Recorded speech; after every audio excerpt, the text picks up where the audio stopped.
আমরা জিয়াউর রহমানকে খারাপ মানুষ হিসাবে জানি না, বরং জিয়াউর রহমানের যারা শত্রু তারাও তার সততা নিয়ে কোনো প্রশ্ন তোলে না। আপনি দেখবেন যে গত 15-15.5 বছরে আওয়ামী লীগ দেশ চালাইছে, তারা কিন্তু ব্যক্তি জিয়ার বিরুদ্ধে কোনো কথা বলে নাই। তারা তারেক জিয়ার ব্যাপারে কথা বলেছে, খালেদা জিয়ার ব্যাপারে মামলা দিয়েছে, কিন্তু জিয়াকে নিয়ে সমালোচনা আওয়ামী লীগের লোকেরাও করে না। এদেশের লোকেরা জিয়াউর রহমানের সততার ব্যাপারে মোটামুটি বলা চলে সবাই একমত। যেমন আমরাও আজকের এই দিনে উনার ব্যাপারে বলছি।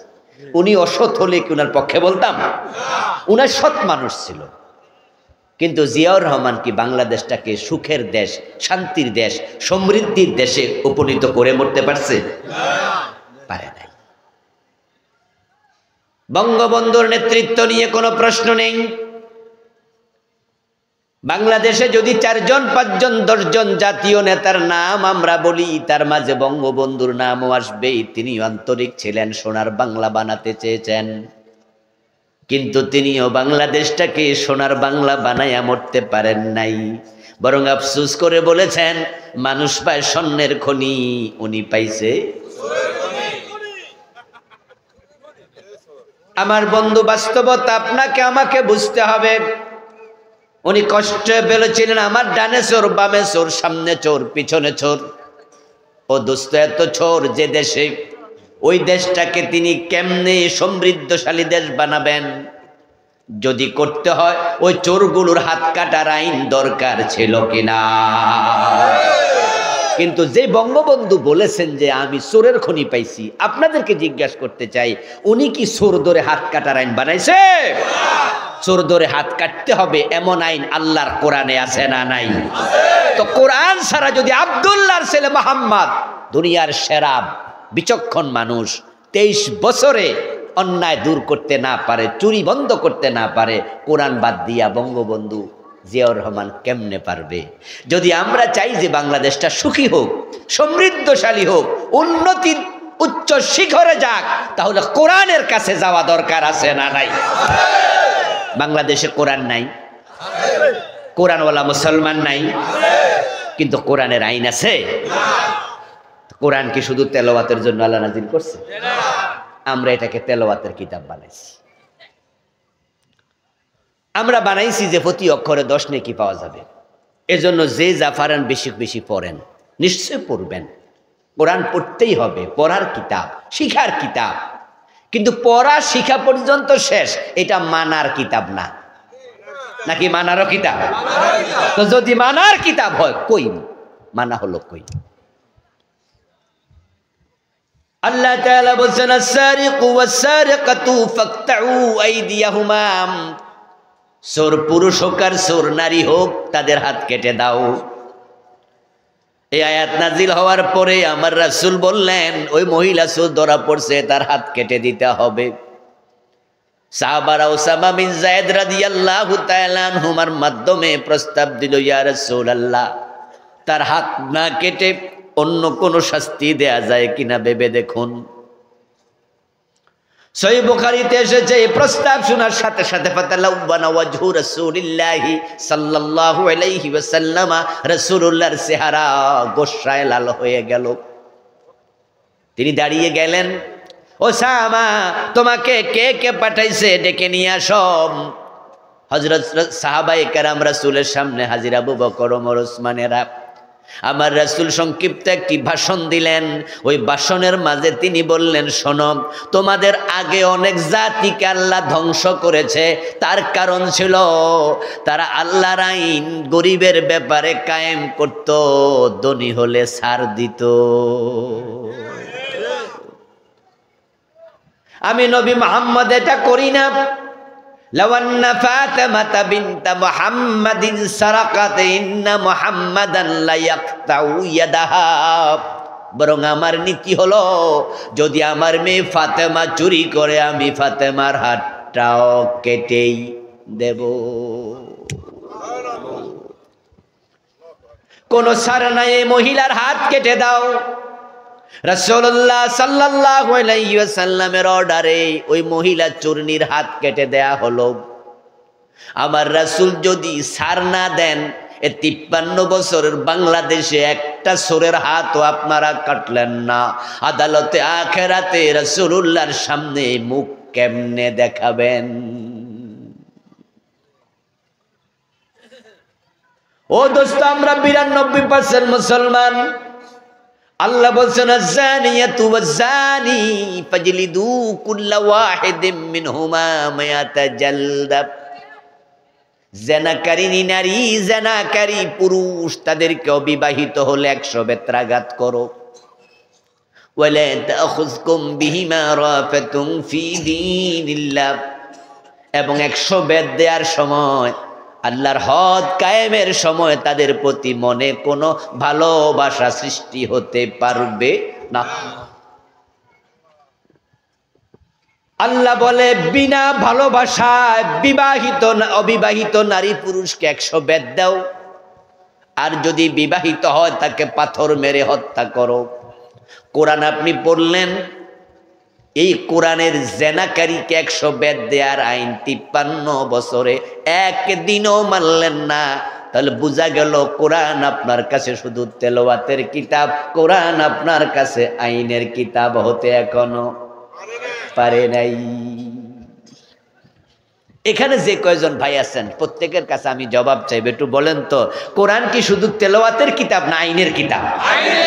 তো আইন কায়েমের ব্যাপারে আপনার ভূমিকাটা কি? নিজের প্রশ্ন করেন যে আপনি কি করেছেন। বরং আপনি এই আপনার 30, 40, 50 বছর লাইফের মাঝে এমন লোকের পিছনে ঘুরছেন, এমন দলকে ভোট দিছেন, এমন নেতার পিছনে কর্মী হইয়া সমর্থক হইয়া জিন্দাবাদ দিছেন, যারা আল্লাহর কোরআনের আইন কায়েমের কোনো চিন্তাও তাদের মাথায় নাই। রাসূলুল্লাহ সাল্লাল্লাহু আলাইহি ওয়াসাল্লাম আইন বানায়া গেছে, যদি কেউ মদ পান করে তাকে 80 বেত দিতে হবে। আল্লাহর হাবিবের যুগে মদপানকারীদেরকে 80 বেত্রাঘাত করা হতো। হযরত ওমর যখন ক্ষমতায়, ওনার ছেলে আবু শামা মদপান করেছে, হযরত ওমর বললেন যে তাকেও ছাড় দেয়া যাবে না, 80 বেত দিতে হবে। নিজের ছেলেকেও ছাড় দেন নাই, এটার নামই হলো ইসলাম। আমাদের দেশে 53 বছর গেল মদপানকারীকে 80 বেত একদিনও দেয়া হয় নাই। এতে বোঝা যায় আমরা নামাজ রোজা মানি, ইসলামের অনেক আইন অমান্য করি, অথচ আংশিক ইসলাম মানার কোনো অধিকার আমাদের নাই। যে মানবে তাকে পূর্ণ ইসলাম মানতে হবে। অর্ডার করেছেন কে? ইয়া আইয়ুহাল্লাযীনা আমানু দুখুলু ফিস-সিলমি কাফা। এই কোরআন হলো এমন কিতাব যে কিতাব মানতে হবে। আল্লাহ তাআলা এই কিতাব মানার জন্য আমাদেরকে দুনিয়ায় দায়িত্ব দিয়েছেন। প্রশ্ন হতে পারে, হুজুর এই কিতাব মানা বড় কঠিন, তাই সমাজের লোকেরা মানতে চায় না। আমি বলবো দোস্ত, মোটেও কঠিন না, মোটেও কঠিন না। কারণ কোরআন এত সাইন্টিফিক। আগে মানুষের সমস্যার সমাধান, তারপরে আইন। পেটে ক্ষুধা রেখে ইসলাম চোরের হাত কাটবে না। আগে জাকাত ভিত্তিক অর্থ ব্যবস্থা চালু করে জাকাতের টাকা দিয়া দারিদ্রতা দূর করবে, তারপরে চোর ধরে হাত কাটার আইন চালু করা হবে। জেনা করলে আগে 100 বেত লাগানো হবে না,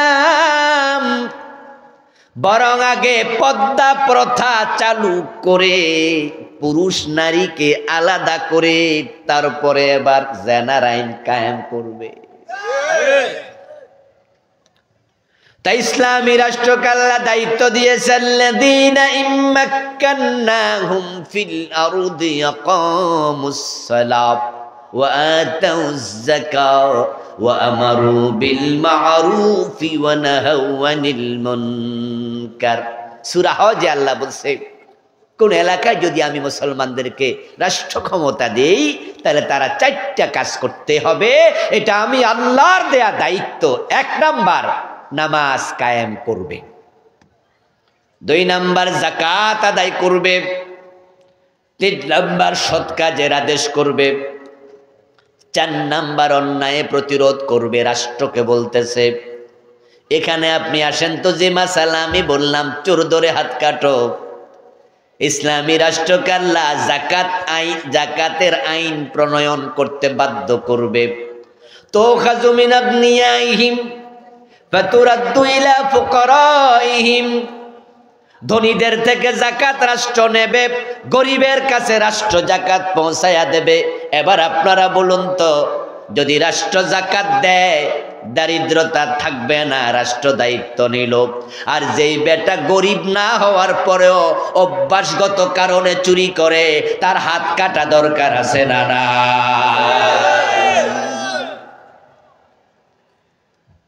ইসলাম মানা কঠিন কইল কেনা? ইসলাম তো সায়েন্টিফিক ধর্ম, বিজ্ঞান ভিত্তিক ধর্ম। এই জন্য রাষ্ট্রকে আগে বলবে দারিদ্রতা বিমোচন করো। হযরত ওমরের যুগে আপনারা কি দেখেছেন ইসলামের ইতিহাসে? জাকাত বিভাগের কর্মচারী জাকাতের টাকা কাঁধে নিয়ে ঘুরত, জাকাত খাওয়ার মতো লোক আর নাই। আসলে কেমনে থাকবে? আপনাদের রামগঞ্জ থানায় সরকার যদি পরিকল্পিতভাবে জাকাত তুলে জাকাত দেয়, তাহলে কারা কারা জাকাত খাওয়ার মতো লোক আছে গরিব, তাদের তালিকা যদি সরকার করতে চায়, এই তালিকা করতে সরকারের 1 মাসও লাগবে না। এখানে যদি এই ভাইকে দায়িত্ব দেয় যে রামগঞ্জ থানায় কারা কারা গরিব আপনি তালিকা করেন, উনি 10 বছরও পারবে না, ভুল হয়ে যাবে। সব সম্ভব না ওনার পক্ষে। কিন্তু সরকারের তো গোয়েন্দা বিভাগ আছে, সংস্থা আছে, মেম্বার আছে, চেয়ারম্যান আছে, সরকারের থানার লোক আছে। সরকার চাইলে তো 1 মাসও লাগবে না, ঠিক না? তালিকা হয়ে গেল যে এই রামগঞ্জ থানাতে 2000 লোক আছে যারা দরিদ্র সীমার নিচে বসবাস করে। এবার সরকার ধনীদের থেকে জাকাত তুলল, ওই 2000 লোক থেকে 500 জনকে সরকার সিদ্ধান্ত নিল আগামী রমজানে জাকাতের টাকা তাদের কাছে ঈদের পর দিন বিতরণ করবে। ওই 500 জনকে ডাকলো, তালিকা করলো, তাদের মাঝে ভ্যান গাড়ি চালাইতে পারে 50 জনে, 50টা ভ্যান গাড়ি কিনে দিল। 50 জন সেলাই মেশিন কাজ করবে, বুড়া মানুষ, শক্তি কম, ওকে বলবো সেলাই মেশিন কিনে দিলাম।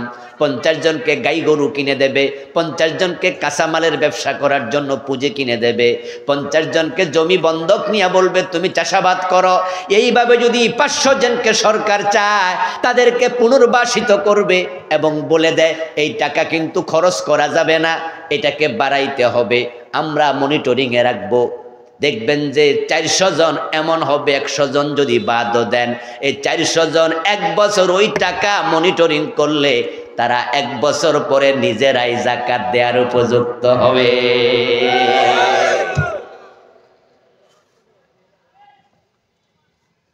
ও দোস্ত, যদি রাষ্ট্র চায় অসম্ভব কিছু নাই। প্রিয় নবীজি দেশ চালালেন কোরআন দিয়ে মাত্র 10 বছর। আবু বকর সিদ্দিক চালাইলেন 2 বছর 3 মাস, এই হলো 12 বছর 3 মাস। আবু বকর রাদিয়াল্লাহু তাআলা আনহু ইন্তেকাল করলেন, ওমর ক্ষমতায় আসলো, ওমর ছিলেন 10 বছর। এবার ওমরের 10 বছর সব মিলাইলে হয় 12 বছর, 10 বছর 22 বছর। এই 22 বছরের ভিতরে টোটাল আরব বিশ্বের দারিদ্রতা পালায়া গেল। জাকাত বিভাগের কর্মচারী টাকা নিয়ে ঘরে, লোকজন কয় জাকাত খাওয়ার দরকার আর নেই। ও দোস্ত, আমাদের দেশের দিকে তাকান, আমাদের দেশে জাকাত নামক ইবাদত এখন আর ফরজ নাই। এটা হয়ে গেছে আমাদের ইচ্ছা, এটা নফল, মন চাইলে দিলাম, মন চাইলে না। রাষ্ট্র এই বিষয়ে সামান্য উদ্যোগ নেয়নি, অথচ এটা রাষ্ট্রের জন্য ফরজ। আর আপনি এমন লোকদেরকে 53 বছর ধরে নেতা মানলেন, ভোট দিলেন, ক্ষমতায় দিলেন, যারা ফরজ ইবাদত জাকাতের ব্যাপারে দারুণ খামখেয়ালি করেছে। ফরজ মানে নাই আপনার নেতা, আপনার ভোটে নেতা হইছে, তাই নেতা যদি আসামি হয়, কর্মীও আসামি হওয়া লাগবে।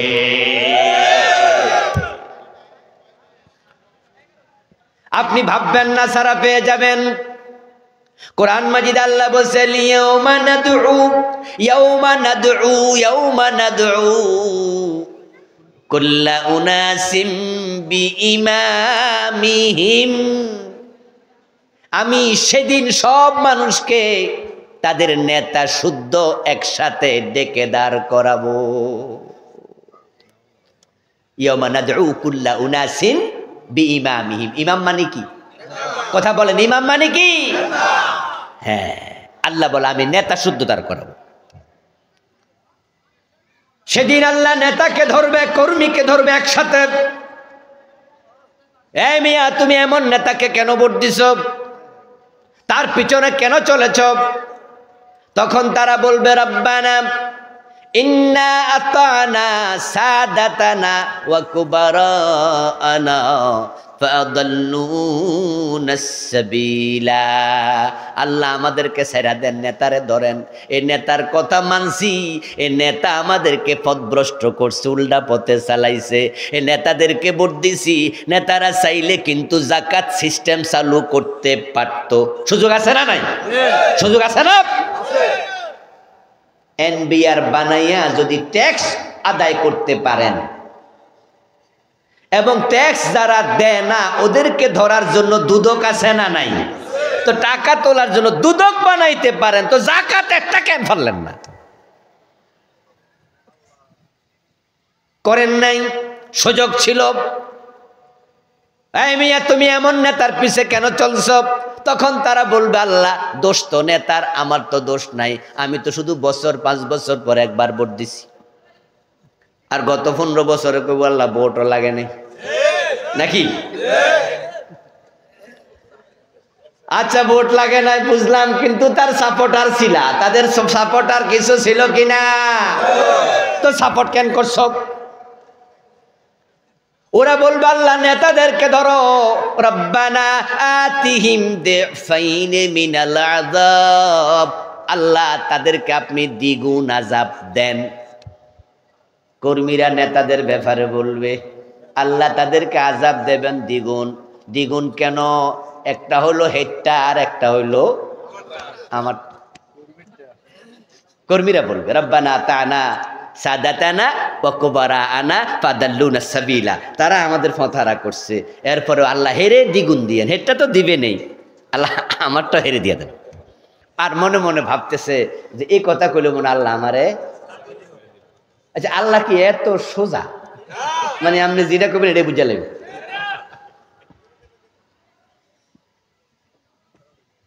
আল্লাহ জবাবে কি বলবেন? কোরআনে আল্লাহ বলেন আমি সেদিন বলবো লিকুল্লিন দিফ, বরং তোরেও দিমু দ্বিগুণ, নেতারও দিমু দ্বিগুণ, কাউকে ছাড়বো না।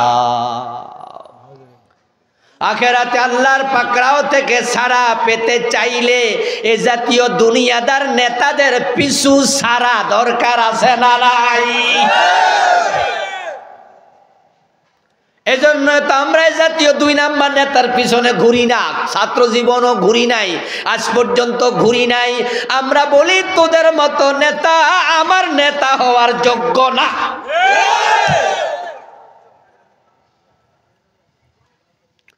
ও দোস্ত, আপনি কি ভাবেন ইসলাম মানা কঠিন? হুজুর, চারিদিকে যেভাবে বেপরদা নারী আনাগোনা দেয়, চোখের হেফাজত কেমনে করি? হুজুর, ঢাকা শহরে দেখা যায় কত মেয়ে আছে যারা পতিতা পল্লীতে থাকে। 500 টাকা 1000 টাকা দিলে রাস্তার পাশ থেকে ফ্রিতে মেয়ে নিয়ে যাওয়া যায়। নাউজুবিল্লাহ। হুজুর, ওই দেশে ওই এলাকায় কেমনে আমি জেনা থেকে বাঁচি? হাই স্কুলগুলা কলেজগুলাতে ছেলে মেয়ে অবৈধ প্রেম করে না, এমন পাওয়া এখন খুব কঠিন। এত বেপরদা, এত বেহায়াপনা, আর মোবাইল আসার পরে এটা আরো বেড়ে গেছে, ঠিক না? এখন ঘরে বইয়া বইয়া বেডির জামাই আছে, তারপরও প্রেম করে।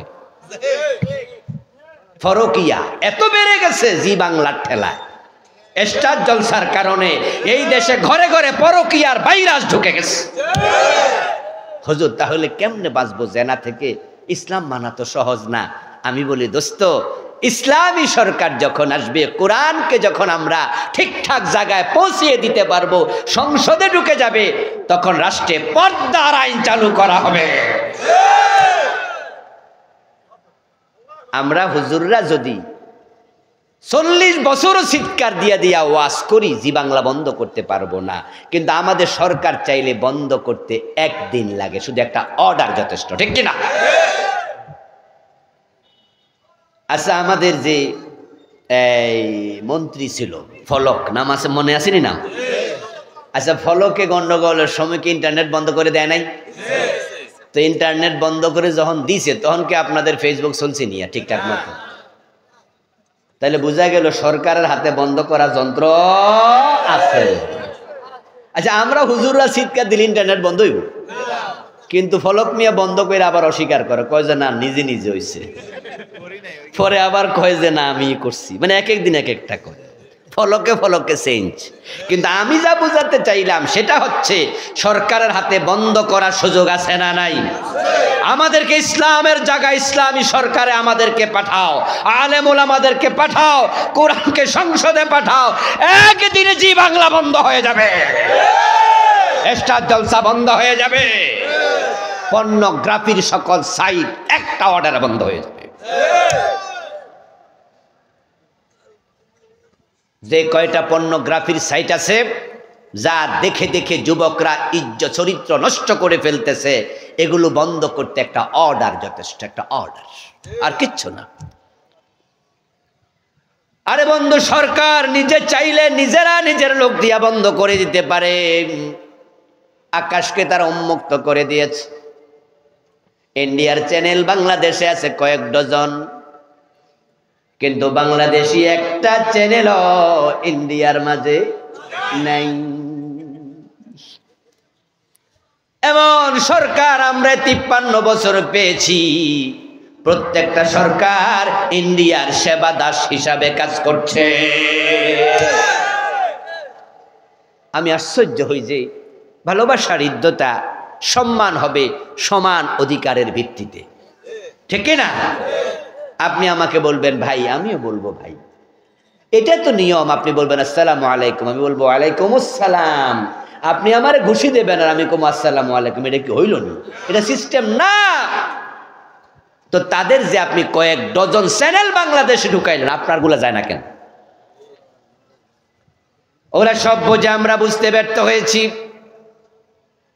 বরং কলকাতার দাদারাম তাদের দিল্লিতে কলকাতায় বসে উলুধ্বনি দেয়, তাদের পূজা অর্চনাতে উলুধ্বনি দেয়, আর বাংলাদেশে হাজী সাহেবের ঘরে জি বাংলায় উলুধ্বনি বাজে, মুসলমানের ঘরগুলো মন্দির হয়ে যাচ্ছে। ওরা বড় চালাক, ওদের দেশে আমাদের আজান তারা ঢুকতে দেবে না। বাংলাদেশে বিটিভি, আমাদের এনটিভি, আমাদের চ্যানেল আই যেগুলো আছে, যতই খারাপ হোক 5 ওয়াক্তে আজান তো আছে নাকি? রমাদানে কোরআনের আলোচনা আছে না নাই? রমাদান মাস তো টেলিভিশন চ্যানেল খুললে মনে হয় যে হে এর মতো মোত্তাকি আর কেউ নাই। রমাদানে 71 চ্যানেলও তো হুজুর ডাক দিয়া নেয়, বাবা রে বাবা, ভূতের মুখে রাম নাম। 71 চ্যানেলও হুজুর ডাইকা তাফসীর মাহফিল করতেছে। ইন্ডিয়ার হিন্দুরা, দাদা বাবুরা বড় চালাক, তারা হিসাব করে দেখেছে, তাদের যদি দিল্লিতে, তাদের কলকাতায়, তাদের আসামে, তাদের মেঘালয়ে, তাদের শিলিগুড়িতে আমাদের দেশের চ্যানেলগুলো ওপেন করে দেয়া হয়, তাহলে দিনে 5 বার কমপক্ষে আজান বেজে উঠবে। হিন্দুরা তাদের ঘরে মুসলমানরা আজান বাজতে দেয় না, কিন্তু তাদের উলুধ্বনি আমাদের হাজী সাহেবের ঘরেও বাজে। আসলে ধর্মের ব্যাপারে আমরা খুব বেশি উদাসীন হয়ে গেছি। ইসলাম বড় সুন্দর। যদি সরকার চায় তাহলে জেনা ব্যভিচার রোধ করা, বন্ধ করা কোনো ব্যাপারই না। সরকার বলে দেবে অশালীন কাপড় পরে বের হওয়া নিষেধ, অশালীন কাপড় পরে বের হওয়া যাবে না। সরকার আইন করেছে ইফটিজিং এর বিরুদ্ধে, মনে আসেনি? ইফটিজিং এর বিরুদ্ধে মিছিল হয়েছে, মিটিং হয়েছে, প্রচারণা হয়েছে। কোনো ছেলে যদি কোনো মেয়েকে শীষ দেয়, চোখ টিপ দেয়, তার 6 মাস জেল। আমরাও বলি দ্যাটস ওকে। দুষ্ট পোলাপানকে অবশ্যই দুষ্টামি থেকে বিরত রাখতে হবে। আমার মেয়ে আমার বোন নিরাপদ রাস্তায় চলবে, তাই নিরাপত্তার সাথে ইফটিজিংয়ের বিরুদ্ধে আইন হবে, কোনো আপত্তি নাই। কিন্তু প্রশ্ন এক জায়গায়, যদি কোনো মেয়ে বুক পিঠ দেখায়া দেং দেং করে সৌন্দর্য দেখায়া হাঁটে, পোলাপান উত্তেজিত হওয়ার সম্ভাবনা আছে না নাই? যে উত্তেজিত হলো তার যদি জেল হয়, যে উত্তেজিত করে তারও জেল হওয়া দরকার আছে না নাই? আইন তো হবে সমান সমান। সরকার যদি আইন করে দিত যে সমস্ত মেয়েরা উদ্ভট পোশাক পরে চলবে, তাদেরকেও, ছেলেদেরকে তারা সিডিউস করছে, উত্তেজিত করছে, এই অপরাধে 6 মাস জেল দেয়া হবে। এই আইন করে দেখো, পেট পিটার দেখাবে না, তারের মতো সোজা হয়ে যাবে। কিন্তু না, মেয়েদের পোশাকের ব্যাপারে সরকারের কোনো আইনই নাই। আমরা তখন দেখি আসলে ছেলেদেরকে মাজলুম করা হলো। আপনি যদি মাছ ভেজে বিড়ালের সামনে প্লেটে রাইখা বিড়াল রে কোন, বিড়াল মাছ খাইলে 6 মাস জেল। আচ্ছা, আপনার আইন কি বিড়াল আদৌ মানবে? তো বিড়ালকে মাছ খাওয়ার জন্য উত্তেজিত করছেন কে? আপনি করছেন। আপনি তার সামনে ভাজি মাছ রাখলেন কেন? আপনার তো উচিত ছিল ভাজি মাছটা ঢাকনা দিয়ে রাখা, ঠিকই না? ভাজি মাছ আপনি রাখেন আপনার সুন্দর জায়গায় পাতিলে, উপরে একটা ঢাকনা দিয়ে দেন, বিড়াল দেখলেও না, উত্তেজিত হবে না, খাবেও না। মাছের জায়গায় মাছ, বিড়ালের জায়গায় বিড়াল। কিন্তু আপনি এটা বিড়ালের সামনে রেখে আপনি আইন বানাইয়া দিলেন, বিড়াল লাঠি দিয়ে মাথা ফাটাই ফেলবে। আচ্ছা, আপনার হাতের লাঠি দেখে বিড়ালটা কি একবারে বাংলাদেশ থেকে ইন্ডিয়া চলে যাবে? সে বেশি গেলে আপনার চোখের নিচ পর্যন্ত যাবে নাকি? আপনি যদি হাতে মাছ সামনে রাইখা বাজি মাছ করছেন, তরকারি চুলার মাঝে, তারপর ওর সামনে প্লেটে রাখছেন, হে দেখছে, লাঠি দেখা হে এই এলাকা ছাড়বে না, বেশি চোখের তলে। আর ও খাটের নিচে, চোখের নিচে যাইয়া কিন্তু তার চোখ দিয়া ডেব ডেব ডিবে তাকাবে, আর মাঝে মাঝে মেও মেও করে সংকেত দিয়ে বলবে, ম্যাডাম একটু অমনোযোগী হয়ে দেখেন। আপনার হাতের লাঠির জায়গায় লাঠি থাকবে, আমি কিন্তু ঠিকই মাছটা নিয়ে যাব, এটা নেওয়া স্বাভাবিক। আপনি পারবেন না এই আইন করে বিড়াল থেকে মাছ বাঁচাতে। যদি আপনি মাছটাকে পাতিলে রেখে ঢাকনা দিয়ে দেন, এই বিড়াল মাছ খাবে না। ইফটিজিংয়ের আইন দিয়ে মেয়েদের ইজ্জত বাঁচানো যাবে না। বাঁচাতে চাইলে শালীন পোশাকের আইন বানাতে হবে। আপনারা কি শালীন পোশাকের পক্ষের লোক না? তো আমাদের নেতারা এই আইন বানায় না কেন এই আইন বানাতে চায় না? আসলে আমি আশ্চর্য হই যে এই দেশটা যারা চালাচ্ছে তাদের কি চিকিৎসা দরকার কিনা? ওদের মানসিক চিকিৎসা দরকার তো, না হয় তারা বিদেশ গিয়ে কত ভালো ভালো সিস্টেম দেখে আসে, দেশে আইসা ভুলে যায়। আপনি আমেরিকায় যাবেন, সেখানে গিয়ে আপনি দেখবেন যে ট্রাফিক সিগন্যাল কত সুন্দরভাবে চলছে, বাতি। আর বাংলাদেশে ঢাকা গিয়ে দেখবেন যে বাতির জায়গায় বাতি, আর ট্রাফিকে গাড়ি খাড়া করে রাখে হাত দিয়া। তো তাহলে বাতি লাগাইছে কেন? আচ্ছা, তোমার হাত দিয়ে যদি তুমি থামাও তো হেটা লাগাইছো কেন? আর হেটা দরকার হলে এটা দরকার কি? আজীব, আমি দেখে আশ্চর্য হই যে সিস্টেমটা কেন বোঝে না। আমার প্রিয় ভাইয়েরা, আপনি দেখেন যে এই দেশে একজন নেতা 300 জন এমপির মাঝে পাবেন না যে চুরির পক্ষে একদিন বক্তৃতা দিছে। সবাই বলে যে আমরা চুরি বিরোধী, ডাকাতি বিরোধী, আমরা দুর্নীতি বিরোধী।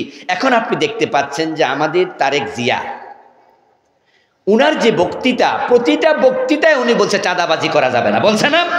প্রতিটা কথা, চাঁদাবাজি করবেন না, কেউ দলের বদনাম করবেন না। কথা শুনে কিন্তু আমাদের ভালো লাগে যে আমাদের নেতারা চুরি বিরোধী, চাঁদাবাজি বিরোধী, ডাকাতি বিরোধী। তা আমার প্রশ্ন হলো, যদি আপনারা চুরি বিরোধী হন, তাহলে চোর ধরে হাত কাটার আইন চালু করতে সমস্যা কই? এটা কেন করে না? আমার দোস্ত, ওরা দেখবেন যে মাইক হাতে নিয়ে আমাদের নেতারা বলে সরকার মাদকের ব্যাপারে 0 টলারেন্স, মাদকের ব্যাপারে ছাড় নাই। আমার প্রশ্ন, যদি আপনি মাদক বিরোধী হন, 80 বেতের আইন তাহলে চালু কেন করেন না? আসলে তাদের মুখে একটা, অন্তরে সেটা নাই, অন্তরে আর একটা। তারা জানে যদি চোর ধরে হাত কাটার আইন চালু হয়, হাজার হাজার নেতার নিজের হাত থাকবে না।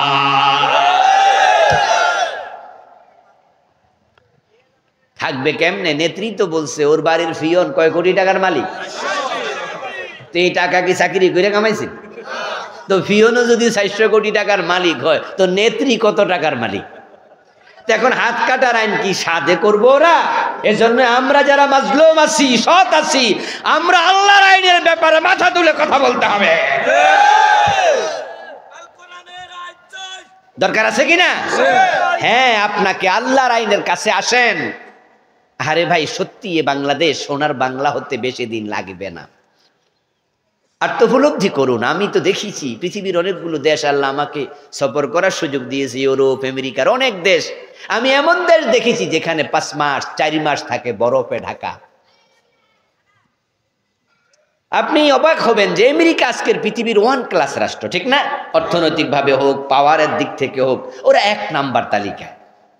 সেই আমেরিকার অঙ্গরাজ্য আছে মোট 50টা। এই 50টার মাঝে প্রায় 35 থেকে 40টা 3 থেকে 4 মাস বরফে ঢাকা। 2021-এ আমি গেলাম 10 দিনের একটি সফরে। এই গত অগাস্টে আমি গিয়েছি, 22 দিন ছিলাম, বিভিন্ন প্রোগ্রামে যাই আলহামদুলিল্লাহ। 2021-এ গেলাম শীতকালে, যাইয়া দেখি এত শীত নভেম্বরে যে আমার 2-3 দিনের মাথায় সর্দি লেগে গেল। তা আমি নাকের শ্লেষা টান দিলে দেখি রক্ত বের হয়। তো বাংলাদেশি এক ভাইকে আমি বললাম যে ভাই, এত শীত সহ্য করেন কেমনে? হে আমার কে হুজুর, শীত তো এখনো আসে নাই। কয়েছে শীত তো আসবে ডিসেম্বরের মাঝামাঝি, তখন দেখবেন শীত কারে কয়। আমি কই আল্লাহ জানা আমারে না দেখায়। বললো যে 2 থেকে 2.5 ফিট উঁচু হবে বরফ, গড় থেকে বের হওয়া কঠিন। এই যে গাছ দেখছেন হুজুর, একটাই পাতা থাকবে না। 3 থেকে 4 মাস যদি বরফ থাকে, ফল হয় না, ফসল হয় না, গাছপালায় পাতা পর্যন্ত থাকে না। আর বাংলাদেশের দিকে তাকান, 12 মাস ফসল হয়, ঠিক কিনা?